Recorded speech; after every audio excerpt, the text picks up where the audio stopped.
दिल्ली के रानीबाग इलाके से अगवा प्रॉपर्टी डीलर के बेटे के अपहरण की गुत्थी पुलिस ने सुलझा ली है। अपहरण के बाद बदमाशों ने 50 करोड़ की फिरौती मांगी थी। पुलिस की दबिश के बाद बदमाशों ने 1 करोड़ रुपए ही लिए और 3 सितंबर को गुड़गांव में युवक को छोड़ दिया। किडनैपिंग की इस पूरी वारदात को बेहद फिल्मी अंदाज में अंजाम दिया गया। इस खबर में पीड़ित की पहचान छिपाने के लिए हमने उसका नाम बदल दिया है।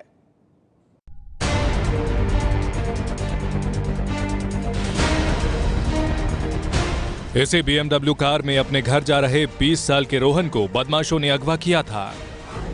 27 सितंबर को दिन दहाड़े सुबह 11:30 बजे दिल्ली में हुई अपहरण की इस वारदात ने पुलिस वालों के होश उड़ा दिए थे। मामला यह था कि कांग्रेस के जो पूर्व काउंसलर थे, उनका बेटा अपनी इस BMW कार में आउटर दिल्ली के रानी बाग के पास से गुजर रहा था। जैसे ही रानी बाग के पास से गाड़ी पहुंची, पीछे से बाइक पर सवार ट्रैफिक पुलिस की वर्दी में एक शख्स उनके पास आया। उसने गाड़ी रुकवाई और यह कहा कि वो सिग्नल तोड़ कर आ रहा है। पुलिस की वर्दी पहने बदमाशों ने पहले BMW रुकवाई और तभी उसके बाकी साथी स्कॉर्पियो से वहां पहुंच गए। बीच सड़क पर बदमाशों ने रोहन को अपनी गाड़ी में बिठाया और अगवा कर फरार हो गए। इन्होंने बकायदा सारी प्लानिंग की हुई थी। वायरलेस सेट थे इनके पास जो फेक होते हैं, और एक इवन इन्होंने फेक जो चालान की मशीन होती है ट्रैफिक की, वो भी ली हुई थी कि किसी को शक ना हो कि ये नकली पुलिस वाले हैं। तो इस तरह से इन्होंने रुकवाया था। बदमाशों ने घर वालों को फोन करके 50 करोड़ की फिरौती मांगी थी। अपहरण के बाद पीड़ित परिवार को तसल्ली देने के लिए बदमाशों ने फोन पर बात भी करवाई। रोहन ने घर वालों से कहा था, अंकल ख्याल रख रहे हैं, बॉर्नविटा दे रहे हैं दूध के साथ खाने में।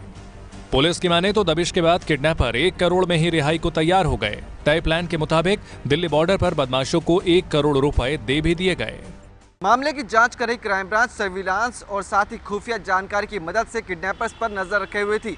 उनका सबसे पहला मकसद पीड़ित को सही सलामत उसके परिवार तक पहुंचाना था, और जब ऐसा हुआ तो फिर शुरू हुआ दिल्ली पुलिस का ऑपरेशन। पुलिस को बदमाशों की लोकेशन के बारे में पता था, लेकिन पुलिस रोहन की जान के साथ कोई रिस्क नहीं लेना चाह रही थी। हरियाणा, राजस्थान में डेली बेसिस पे उसको चेंज करते थे लोकेशन। एक जगह कहीं टिक के नहीं बैठते थे, क्योंकि इनको लगता था कहीं पुलिस ना पहुंच जाए। हमारी टीम लगातार इनके पीछे थी, लेकिन हमें पता था कि ये इस लोकेशन पे है।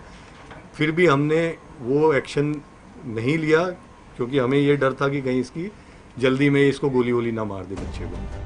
3 सितंबर को ऑटो में बिठाकर बदमाशों ने जब रोहन को छोड़ दिया, तब जाकर पुलिस ने अपना ऑपरेशन तेज किया और फिर फोन सर्विलांस से मिली जानकारी के बाद 8 सितंबर को इन चारों बदमाशों को गिरफ्तार किया गया। हालांकि इस अपहरण कांड का मास्टरमाइंड अब भी फरार है। वो दोनों अभी बाकी हैं, महेश प्रहलादपुर का और मंजीत चांदपुरिया। ये 2 मास्टरमाइंड हैं जिनके पास, जो सुनने में आया कि जो इनके वर्जन है, जो अभी तक जो गिरफ्तार हुए हैं, इनके हिसाब से 1 करोड़ रुपया इनके पास है और अभी उसका बंटवारा नहीं हुआ था। ये दोनों कहीं दूर चले गए हैं।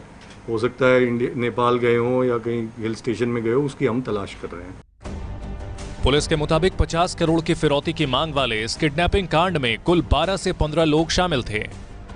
पुलिस का मानना है कि बदमाशों को मालूम था कि प्रॉपर्टी का कारोबार करने वाले रोहन के परिवार के पास इतना पैसा है, इसलिए बदमाशों ने 6 महीने तक पुख्ता प्लानिंग की और फिर 27 सितंबर को वारदात को अंजाम दिया।